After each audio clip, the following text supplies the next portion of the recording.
దేవుని మాటలు వింటున్న ప్రతి ఒక్కరికి యేసుక్రీస్తు వారి పేరిట శుభములు, వందనాలు. ఈరోజు మనం మాట్లాడుకోబోయే అంశం, బైబిల్ మనం చదివినప్పుడు ఈజీగా అర్థం కావాలంటే మనం ఏం చేయాలి? బైబిల్ చదివినప్పుడు మనకు అర్థం కావాలంటే మనం చేయాల్సిన పని ఏమిటి, లేదా మనం ఏం చేయాలి? ఒకసారి మనం ఆలోచించినట్లయితే బైబిల్ చదివేటప్పుడు చాలా విషయాలు మనకు అర్థం కావని పక్కకు పెట్టేస్తుంటాం. ఇది మనకు కాదులే అనుకుంటాం. అర్థం చేసుకోవాల్సిన అవసరం మనకు లేదులే, ఒకవేళ అవసరం ఉంటే దేవుడు అర్థం చేయించేవాడు కదా అనే ఆలోచనలో ఉంటాం. కానీ అలా కాకుండా బైబిల్ రాయబడిన ఉద్దేశమే మనిషి అర్థం చేసుకోవాలి, ప్రతిదీ అవగాహన కలిగి ఉండాలి. మానవునికి కావలసిన ప్రతి విషయాన్ని బైబిల్లో మనకు దేవుడు రాయించి మన చేతికి ఇచ్చాడు.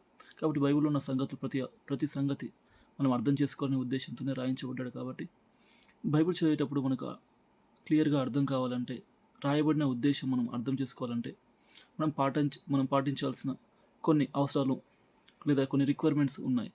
అవి తెలుసుకున్నట్లయితే మనం బైబిల్ని ఎక్కువగా అర్థం చేసుకోవడానికి, ఉన్నది ఉన్నట్టుగా అర్థం చేసుకోవడానికి, దేవుని ఉద్దేశాన్ని అర్థం చేసుకోవడానికి ఉపయోగపడుతుంది.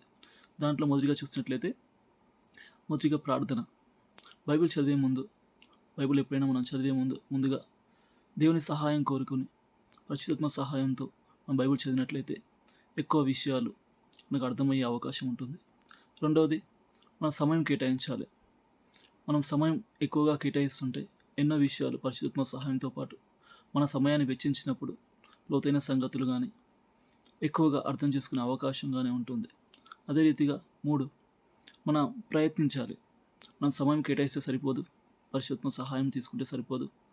మనం ప్రయత్నించాలి. ఎక్కడైనా మనకి అర్థం కానప్పుడు అక్కడ ఆగి, ఎందుకు ఈ రీతిగా రాయబడింది, ఎందుకు ఈ వాక్య భాగం ఇలా ఉంది, వేరొక వాక్య భాగంలో అలా ఉంది అని మాకు ఏదైనా డౌట్ వచ్చినప్పుడు అక్కడ ఆగి మన ప్రయత్నం మనం చేయాలి.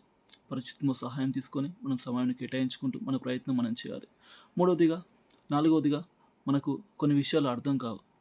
మనకున్న ఏజ్ని బట్టి కానీ, మనకున్న అనుభవాన్ని బట్టి కానీ కొన్ని సంగతులు ఇమీడియట్గా మనకు అర్థం చేసుకునే అవకాశం ఉండకపోవచ్చు.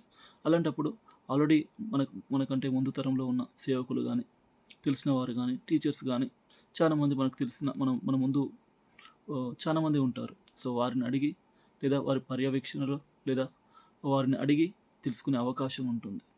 అదే రీతిగా చూసినట్లయితే ఇంకొకటి, మనకు తెలిసిన విషయాలు అన్నిటిని బట్టి మన విధేయత, మనం ఎక్కువగా విధేయత చూపిస్తుంటే, మనం ఎక్కువగా విధేయత చూపిస్తుంటే, తెలిసిన విషయాలకు విధేయత చూపిస్తుంటే, ఇక కొత్త విషయాలు కూడా మనకు దేవుడు అర్థం చేసుకోవడానికి అవకాశం ఇస్తాడు, సహాయం చేస్తాడు. ఈ విషయాలు మనం చూసినట్లయితే ఈ 5 విషయాలు, మొదటిగా ప్రార్థించుకోవాలి బైబిల్ చదివేటప్పుడు. తద్వారా పరిశుద్ధాత్మ సహాయంతో చదవడానికి అవకాశం ఉంటుంది. మనం సమయం కేటాయించాలి. తర్వాత మనం ప్రయత్నించాలి. మన కృషి, మన పట్టుదలతో బైబిల్ చదవాలి. దాని తర్వాత చూసినట్లయితే ట్రైనింగ్ అవసరమైనప్పుడు ట్రైనింగ్ తీసుకోవడము, లేదా తెలిసిన వారి దగ్గరికి వెళ్ళి నేర్చుకోవడము చేయాలి. 5వదిగా విధేయత. మనకు తెలిసిన అన్ని విషయాల్లో కూడా మనం విధేయత చూపించాలి. ఇలా ఈ 5 మనం ఫాలో అయినప్పుడు ఖచ్చితంగా బైబిల్ ఎక్కువగా అర్థం చేసుకోవడానికి, దేవుడు ఏ ఉద్దేశంతో రాయించాడో ఆ ఉద్దేశం మనం అర్థం చేసుకునే అవకాశం మనకు ఉంటుంది. కాబట్టి ఈ 5 విషయాలు మనం బైబిల్ చదివేటప్పుడు జ్ఞాపకం చేసుకొని, లేదా ఈ 5 విషయాలు ఇంప్లిమెంట్ చేసుకుని అప్లై చేసుకున్నట్లయితే బైబిల్ ఎక్కువగా అర్థం చేసుకునే అవకాశం ప్రతి ఒక్కరికి ఉంటుంది. Thank you.